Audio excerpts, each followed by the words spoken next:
अंतिम समय जब लीला संपन्न कर भगवान स्वधाम गए तो सज्जनों भगवान को आज किसी की याद नहीं आई। याद आई तो अपने संत विदुर की याद आई। ये यथा माम प्रपद्यन्ते तांस तथैव भजाम्य हम। भगवान कहते हैं जो भक्त मेरी याद करता है मैं उस भक्त की याद करता हूँ। जो मेरे लिए रोता है भगवान कहते हैं मेरी आंख में भी आंसू उसी के लिए होते हैं। भगवान जिसे याद करे।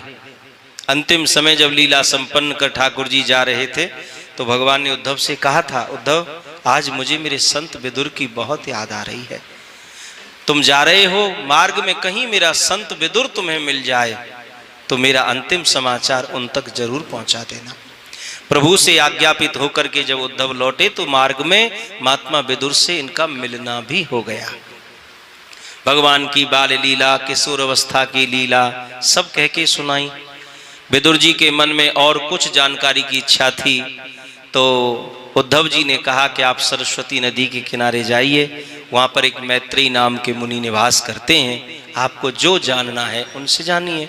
तो ध्यान देंगे महात्मा विदुर जी मैत्रेयी मुनि के पास पधारे।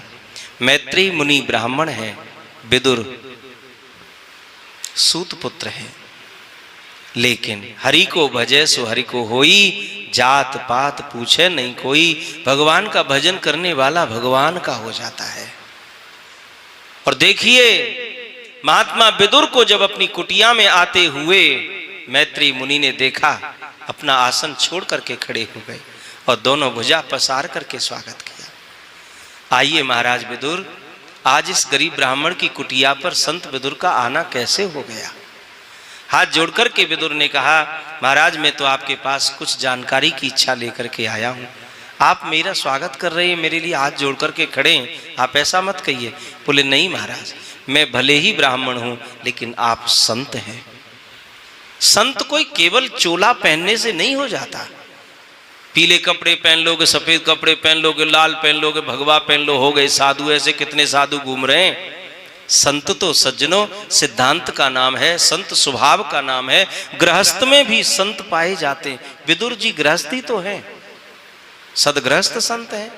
सुदामा जी को महापुरुषों ने, शास्त्रों ने संत कहा है, वो भी सदगृहस्थ संत, गृहस्थ में रहते हुए, बाल बच्चों के साथ रहते हुए वो संत कहलाए। और आज सबका त्याग करने के बाद, चोला धारण करने के बाद भी लोग संत नहीं बन पा रहे हैं। कितनी बड़ी विडंबना है। इससे तो अच्छा वही ठीक था। क्या त्यागा आपने, क्या छोड़ा आपने? वहां 3 कमरे का घर छोड़ के आए, यहाँ 300 के चक्कर में पड़े। भाई आश्रम में 300 कमरा न भाई तब तक कोई आश्रम है? वहां पत्नी 2 बच्चे त्यागे, यहाँ हजारों चेली बना ली, हजारों चेला बन गए। क्या फायदा? नहीं फायदा क्या, क्या छोड़ा आपने? और छोड़ा भी तो फिर आपने क्या पाया, इस पर भी तो हमें ध्यान देना। हमने पाया क्या? जो भी छोड़ा उसके बदले हमने पाया क्या? भगवान तो नहीं मिल गए। इसलिए किसी चीज को त्यागने का नाम त्याग नहीं है। वस्तु सामने है और उसके प्रति आसक्ति नहीं है, इसका नाम त्याग है। बहुत से कहें हम बादाम का हलवा नहीं खाते, आप बादाम का हलवा हमने त्याग रखा है। त्याग नहीं रखा है, मिल नहीं रहा है। हाँ मिल नहीं रहा है बादाम का हलवा। बादाम बहुत कीमती है, असली बादाम खरीदो तो। और फिर बाद में बादाम, खाली बादाम से हलवा बने ना है, बादाम में घी चाहिए, मेवा और भी चाहिए, फिर बाकी बाद में महाराज मीठो भी चाहिए। शुगर के पेशेंट है, मीठो झे लेना है। बहुत बड़ी मुश्किल से जाके बड़ी कीमत से तैयार हो बादाम को हलवा, मिलो ना है तो हमने त्याग दिए हो। सामने धर दो कौआ की तरह, न टूट पड़े तो कहना। त्याग तो वो है कि बादाम का हलवा प्लेट में तैयार रखा, सामने रखा है और लोग कहें लो महाराज खाओ, फिर कहो नहीं भैया ये सब हम खाते नहीं, हमने त्याग रखा है, छोड़ रखा है। किसी वस्तु के त्याग का नाम त्याग नहीं है, उसमें आसक्ति न होना ये त्याग है। और ठीक है मिल गया तो स्वीकार करो, नहीं तो कोई बात नहीं, उसके प्रति आसक्त नहीं रहना है।